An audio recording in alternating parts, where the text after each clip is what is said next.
ప్రభువు నామమునకు మహిమ కలుగునుగాక. ఈ పునరుద్ధాన దినమున మీకందరికీ వందనాలు తెలియచేస్తున్నాను. ఎలా ఉన్నారండి? అందరూ బాగున్నారా?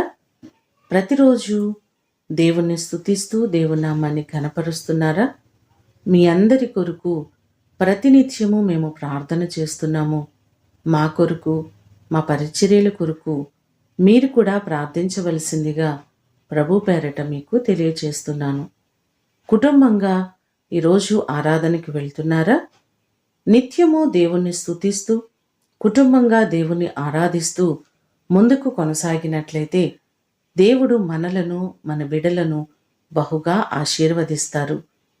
ఈ దినము మిమ్ములను బలపరచు దేవుని మాట, నేను మిమ్మును రక్షింతును, భయపడక ధైర్యము తెచ్చుకొనుడి.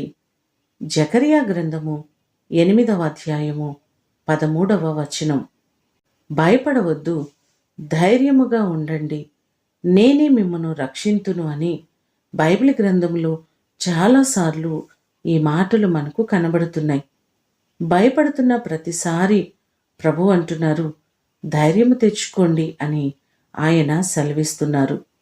2వ దినవృత్తాంతముల గ్రంథము 32వ అధ్యాయము 7, 8 వచనాల్లో మనం చూస్తే, సన్హెరీబు దండెత్తి యెరూషలేము మీదికి యుద్ధానికి వస్తున్నాడని హిజ్కియా చూచి సైన్యాధిపతులను తన యుద్ధకు పిలిచి వారితో అంటున్నారు, మీరు దిగులు పడకుడి, ధైర్యము విడువకుడి. అషూరు రాజుకైనను అతని సైన్యమంతటికైనను మీరు భయపడవద్దు, విస్మయమొందవద్దు.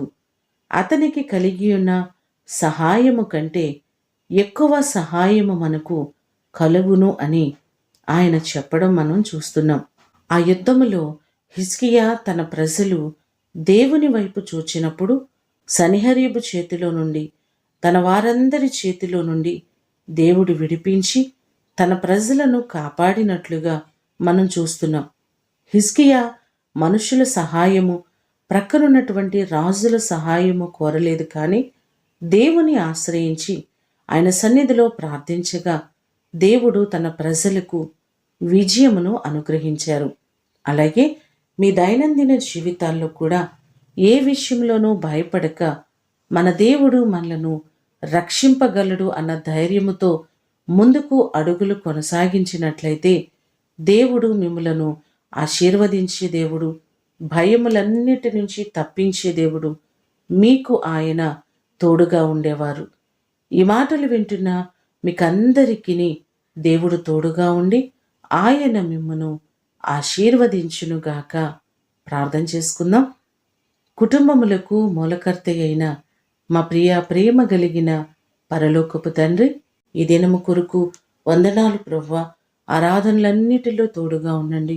మా ప్రాంత ప్రజలందరినీ మీరు దీవించండి, మా గ్రామ ప్రజలను దీవించండి, ప్రతి వారికి క్షేమమును దయచేయండి. ప్రతి దైవజనులను, వారి కుటుంబాలను మీరు ఆశీర్వదించి వారికి మీరు క్షేమాన్ని కలుగు చేయండి. మా ప్రియులెల్లరినీ దీవించండి. మా సబ్స్క్రైబర్స్ అందరికీ మీ కృపాక్షేమములు తోడుగా ఉంచుమని యేసు అతి ఘనమైన నామమున అడిగి వేడుకొని పొందియున్నాము తండ్రి, ఆమేన్. దేవుడు మిమ్ములను దీవించునుగాక.